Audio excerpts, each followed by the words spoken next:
Hello. So today we'll talk about uh, some elementary things of organic chemistry.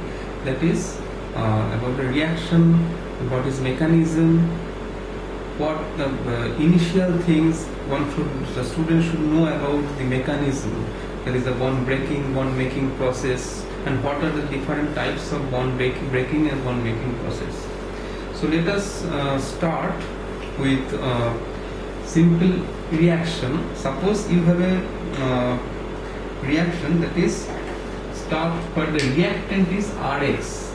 That is Rx in organic chemistry. When we call Rx, it means R means an alkyl group, which means R is equal to methyl or ethyl,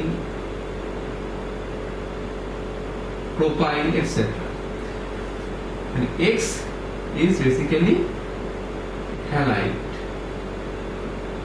That means we have chloride, bromide, iodide, etc. So when we start with Rx, suppose Rx reacts with a reagent to gives Ry. So reagent means it can be a negatively charged group, it can be a positively charged species, it can be neutral one which contains lone pair of electron or vacant orbital, but they can accept the electron. So depending on the reaction they can vary, but the species which reacts with reactant is called reagent, and after their interaction they give product. In this example, the Rx is a reactant which reacts with the reagent, gives Ry. What was the different? That is basically X has been replaced by Y. So if you look carefully, here Rx means alkyl halide. Halide is electronegative. So this is replaced by another electronegative things which is normal here. So Y should be generally a minus or negatively charged ion. Now what it liberates? It liberates X minus. So we will come later, but this Ry will be now called product. Now this reaction or conversion from Rx to Ry can be one step process or multi-step process. Now when you talk about this one step or multi-step process, that means we are considering the pathway of the reaction. When you talk about this pathway of the reaction, and that is a very important part of organic chemistry, because this pathway is determined by the nature of the reactant, nature of the reagent, stability of the reactant, stability of the product, and if any solvent is there, the nature of the solvent. So it's a very big things. But this pathway of the reaction is basically called what we known as mechanism. Mechanism is a very important part, because when we are dealing with any organic reactions, to get into the organic reaction, get to know the characteristics of the organic reaction, one must know the mechanistic detail. So before going into the detailed mechanism of any reaction, which you will be dealing in the later part of your course, you have to know some basic things while studying the reaction. Let us consider this reaction in a microscopic detail. So you started with Rx. So if we consider it breaking of Rx bond and formation of Ry, so first step will definitely be breaking of the Rx, because otherwise Ry cannot form. So this breaking of the Rx is shown by this arrow movement. This arrow movement will talk later how this arrow movement is represented. So if it means this bonded pair of electron between R and X, this is a sigma bonds, you have two electrons, it is moving towards X completely by breaking this bond, which results in generation of R plus, because this 2 electron is now completely removed from R and it is completely now on X. So X get a minus charge and R get a positive charge. When R gets a positive charge, we call it's a carbocation, because R means basically an alkyl group where carbocation will be on the this plus charge will be on the carbon atom, so it will be called a carbocation. So that means by breaking this RH bond, you are generating a carbocation. Now this R plus associated with this X minus is not a stable compound, because we are forming by breaking the bond. So it may be isolated from the reaction, may not be. It is happening so fast you cannot identify. But there are some methodology or some experiment done by the scientist to find this kind of species where R can be found as R plus. So this is called transition state, because its stability is very transient. It is not a very permanent things that it is staying in the solution. You can imagine these are ions and these are neutral. So definitely no ions, no species can agree to stay as a plus or minus charge. They are very much reactive, they usually react. Now, so this will be called a transition state. So now from the reaction, the Y minus comes and it joins the R plus, and X minus just removes from the reaction, from the R plus. So you get Ry as the product and X minus liberates. So here in this case, X minus will be called a leaving group. And later we will talk why, because Y contain a minus charge, it will be basically called a nucleophile, but we will call later what is the real different type of reagents, nucleophile, electrophile. You don't need to consider right now, but the important thing is, while getting the product from the reactant, you have to pass through a transition state. And as you know, the energy of this transition state should be much higher, because these Rx and Ry, both reactant and product, is a neutral molecule, but these are ions. So definitely their stability will be less, so energetically they will be higher. So now a very important thing is, you can imagine, so in the first step, this is basically a one-step reaction, and it is going by a transition state, where at first the bond breaking happens, and in the second it is a bond making happens. When you call, you can say is a two arrow, that means a two-step. It is not. When you call it two-step reaction, that means you have to get a concrete product in each step. Here you are not getting a product, you are basically getting a transition state which is finally converted to product. Basically it's a one-step reaction. So energetically, if you want to say, if you want to look, it should be like this. This is reactant, this is product, and this is transition state. And this is higher compared to reactant and product, because it is ions and these are neutral molecules. This R and P, they may vary. I have drawn here R slightly above than P, but it is not always true. It can be alternate. It can be reverse.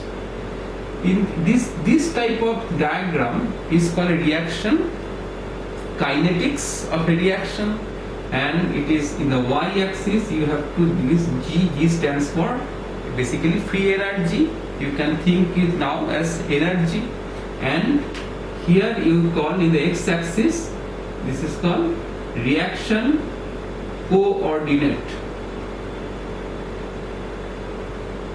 that means it is showing the progress of the reaction. That means it started with R. As you move toward the right hand side, first it Rx, basically it was the reactant was Rx, so you move towards the right hand side, you get transition state, that is R plus associated with X minus, then Y minus comes and you get Ry as the product, and X minus completely liberates from R plus. So this bond breaking and bond making process in this mechanism is shown by this arrow. So before going to different types of arrows, let us consider what kind of bond breaking is generally observed in organic reactions. So first of all, here we have seen a complete arrow breaking the sigma bond between R and X. So this type of arrow movement, if it shows, it gives R plus X minus, complete breaking of the bond, which results in R cation and anion. This type of bond breaking, where one of the constituent gets the bonding pair totally on it, that means it is a asymmetric breaking. Asymmetric means there was first it was equally shared, these two bonded electron are equally shared by R and X, but when it breaks, X gets both the electron. So R was in a vacancy of electron, that's why it is a positive and it's a negative. This type of bond breaking is called heterolytic bond breaking. We'll call when you, and remember one thing, heterolytic we call when it's lytic. Lytic means comes from the word lysis. It means breaking. It's so whenever you see this lysis or lytic words, that means something is going to break. A hetero means it is an asymmetric process, that is no one of the constituent gets the both the electron where other is lacking the things. Now if you call Rx in another kind of bond breaking, which will be called homolytic bond breaking or homolysis, homolytic bond cleavage, that means here both R and X gets one of the electron from the sigma bond. Sigma bond contains two electron. When it breaks, R gets one, X gets one. So basically you get, so this is now represented by R dot and X dot. These are called radicals. These are called ions. So these are called radicals, R dot and X dot. And when you see this radical generation by this homolysis or homolytic bond cleavage or bond breaking, you have to show this half arrow. You have to show this half arrow showing this equal sharing or equal breaking of the bond, and R gets one electron, X get one electron. So one thing you should clear that this arrow means, a complete arrow means two electron transfer, and this half arrow means one electron transfer. So this is the type of two different bond breaking process. Now let us consider what are different types of arrow electronic movement or arrow you have to encounter in organic chemistry. First, when you think this arrow means you have seen in many of your process, this arrow means you are representing a reaction. So suppose you have A and you have B, that means the reaction in going from A to B, that is A is converted to B, so it's a forward direction of the reaction. So you have to represent it by A arrow B. The arrowhead should be towards the product. Next comes this, where you have a half arrow and another is just in the reverse direction. This is a sign of this equilibrium. When you write A and B, there are such reaction when a reactant is converted into a product and product is also converted into a reactant, and at a specific concentration of the reaction medium you will get equal concentration of A and B. So the rate of conversion from A to B is equal to rate of conversion from B to A. In later part you will encounter many of this reaction. When this happens you will call A and B are in equilibrium. Okay, so this is represented by this sign. Sometimes this is also represented by full arrow in many books. Now comes another one. This will be called a double head arrow in both the direction. So this is a sign of resonance or effect or hyperconjugation effect. So there are many effects in organic chemistry where you have to deal with different type of possible structures and of a particular molecule or ions, and these effects are mostly inherent in nature or it can be imparted.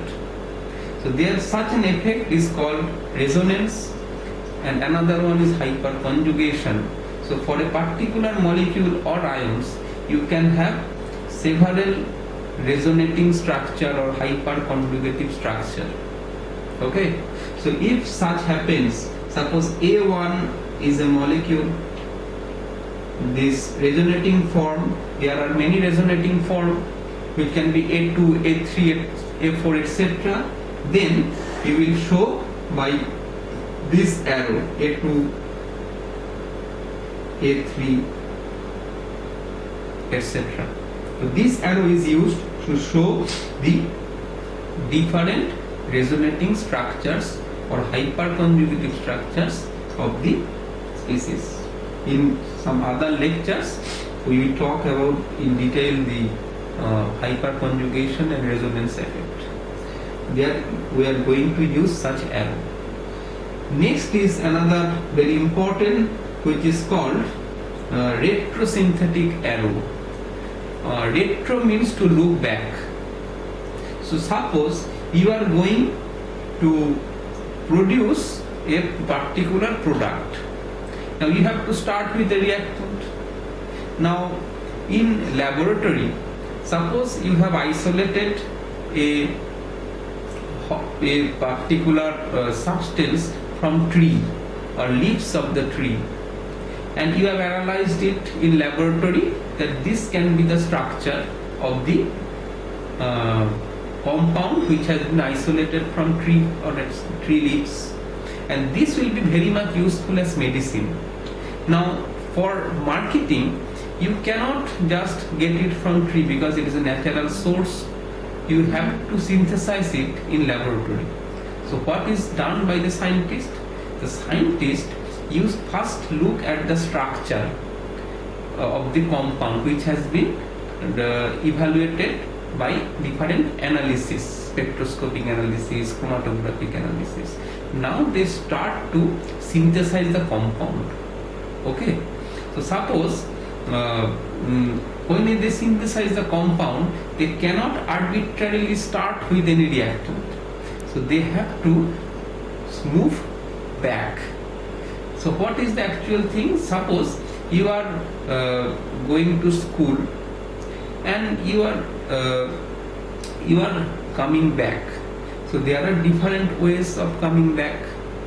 Your origin is basically A. So that is the destination of. So when you are thinking about coming back, the destination is your home, and you have to start from your school. So if you don't know the road properly, or there are different ways, you can think about home and how many different approaches you can go to your home. and so you have to find different pathway or different direction to reach home. So you have to start thinking from your home and start to find way towards your school. So basically, instead of thinking from your school, you are basically started to thinking from your destination, which is basically your home. So, and connecting it to your school. So school is called the starting point and destination or target is your home. But you have to imaginary think the pathway from your home to school in many possible one. Finally, you have to select which is the best one, and you have to reach from this best direction from your school to your home. This overall imaginary process is called retrosynthesis. That means you have to start thinking from destination to your origin. So in a reverse. So that is called retrosynthesis. So this imaginary process of thinking about different direction of reaching towards the starting point is called retrosynthesis, as given by this arrow system. Suppose the destination is A, this is the target, so you have to find such direction from A to B, X. Suppose X is your starting point. Now when you write the forward reaction, you will start with X, then normal from X to C to B, and you will get a destination. So first, this is very much important technology or methodology, I would say, methodology for the organic chemist in an advanced level to synthesize a new compound. Now, apart from that, there are two arrows which is used for showing electronic movement. As I already discussed, this complete arrow, this bended arrow is given by this, is used to show, to represent electron pair movement. This can be minus charge or this can be lone pair of electron, but this can never be positive charge. Remember one thing, you are showing an electronic movement, it cannot start from a positive charge. It can end towards a positive charge, but it cannot start. So it either it will be a lone pair of electron or it will be a minus charge anion. There are common mistakes of the students is whenever they show some kind of arrow movement, they used to start it from a positive charge. It is never a right way to represent, because you can imagine you are showing an electronic movement, that means an electron must be there. Either it is lone pair of electron, it can be anion. So, and it is going towards a positive end, or there are some vacancy for electron. So you cannot start this arrow, if it is, you consider this a start point, you cannot start it from any vacant orbital or from a cation. So you always need to start from an electron reached center. And this is also a single electron movement which gives radicals like homolysis cleavage. So this is half arrow, and this is basically represent single electron transfer. You can show this a single electron transfer from this double bonded so from this double electron bond, sigma bond, you are getting radicals. So this represents a half arrow. So in a overall summary is that this is how you can represent a reaction. You have to think about reagents, you have to consider this interaction where the arrowhead should be towards positive end and it should start from a negative side, and you have to consider different type of arrows and different type of electronic movement. And when you talk about bond breaking, you have to consider whether it's a heterolytic bond breaking or homolytic. If it is heterolytic, you are producing ions, and you have to represent by this arrow. And if it is homolytic bond cleavage, you are representing by half arrow, and the resulting will be a radical. So this is the elementary things which you should know before reading a mechanism. In the later part, we will go into detail about this reagents and other reaction kinetics, how is it represented like this in detail, and different type of species effects and carbocations, etc. So thank you very much.